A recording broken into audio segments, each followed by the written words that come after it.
আন্দালুসিয়ার একটা ঘটনা আছে। বাদশাহ মেয়ের বিয়ে দিবে, এখন সবাইকে বলেছে যে আমি মেয়ের বিয়ে দিব, ছেলে খুঁজতেছি। এখন আমি চাই যে একজন হাফেজে কোরআন ছেলের সাথে আমার মেয়ের বিয়ে দিব। যাদের ঘরে হাফেজে কোরআন ছেলে আছে সবাই রাত্রেবেলা মশাল জ্বালাবে, একটা করে মশাল জ্বালিয়ে রাখবে। আর বাদশাহ রাতের বেলা গভীর রাতে এই টাওয়ারের উপর উঠেছে, উঠে দেখে তার রাজ্যের প্রতিটা বাসায় মশাল জ্বলছে, মানে সবাই কোরআনে হাফেজ। পরের দিন শর্ত দিল যে সবাই তো কোরআনে হাফেজ, এখন আমি কার সাথে আমার মেয়ের বিয়ে দিব? কোরআনের মুফাসসির যারা তার সাথে দিব। পরের দিন যখন উনি টাওয়ারে উঠেছেন, দেখেন যে সব ঘরে মশাল জ্বলছে, এখন সবাই কোরআনে তাফসীর করতে যাবে। তারপর আরো কঠিন শর্ত দিয়েছে যে হাদিসের উপর গবেষণা কারা করেছে, হাদিস বেত্তা কারা। এবার কোরআন হাফেজ, তাফসীর এবং হাদিস জানে কা। এবার দেখা গেছে অর্ধেক আলো জ্বলতেছে ঘরে, পুরো দেশের অর্ধেক আলো জ্বলতেছে। এইভাবে প্রায় 8-10টা ধাপে ধাপে তিনি জামাই সিলেক্ট করেছেন।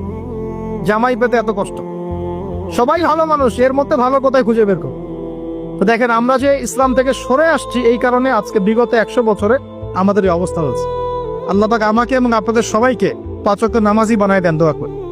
এই নবীর সুন্নতের পাবন বানিয়ে দেন, পরিপূর্ণ ইসলাম পালনের তৌফিক দান করেন, এবং পরিস্থিতি বুঝে ইসলামকে নিয়ে মধ্যম পন্থা এগিয়ে যাওয়ার তৌফিক দান করেন, এবং শৈথিল্যতাবাদীও হবেন না, চরম পন্থাও যাবেন না। এই দুটো পথই খা। এগ্রেসিভলি কিছু করে কোনো লাভ নেই। আর আপোষে একটা কান্ট্রির মধ্যে, রাষ্ট্রের মধ্যে আপোষে মারামারি কাটাকাটি করে কোনো ফায়দা নেই, বরং উম্মার ঐক্যটা নষ্ট হয়ে যাবে। বরং সবার জন্য শুভ কামনা রাখবেন, সবাইকে সবার জন্য দোয়া করবেন।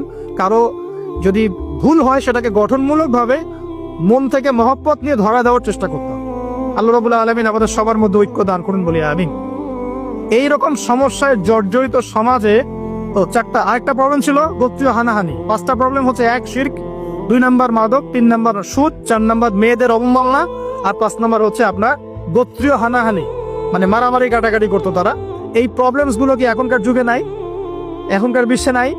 আচ্ছা, এরকম একটা সমাজে আমাদের নবীকে আল্লাহ পাক নবী করে পাঠালেন, বলেন সুবহানাল্লাহ। এখন ওই সমাজে থেকেও কি নবীজি পাপের সাথে যুক্ত হয়েছিলেন? তিনি এইরকম পাপে নিমজ্জিত সমাজে থেকেও কোনো পাপের সাথে যুক্ত হন নাই। এবার নবী সাল্লাল্লাহু আলাইহি ওয়াসাল্লাম প্রথম ওহী প্রাপ্ত হলেন সূরা আলাকের প্রথম 5টা আয়াত। আল্লাহ পাক বলেছেন, ইকরা বিসমি রাব্বিকাল্লাযী খালাক, পড়ুন আপনার রবের নামে যিনি আপনাকে সৃষ্টি করেছেন। নবীজি ওহী প্রাপ্ত হয়ে বাসায় ফিরে আসলেন।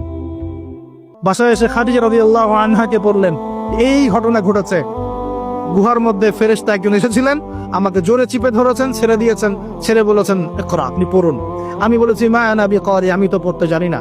আবার চিপে ধরেছে, আবার ছেড়ে দিয়ে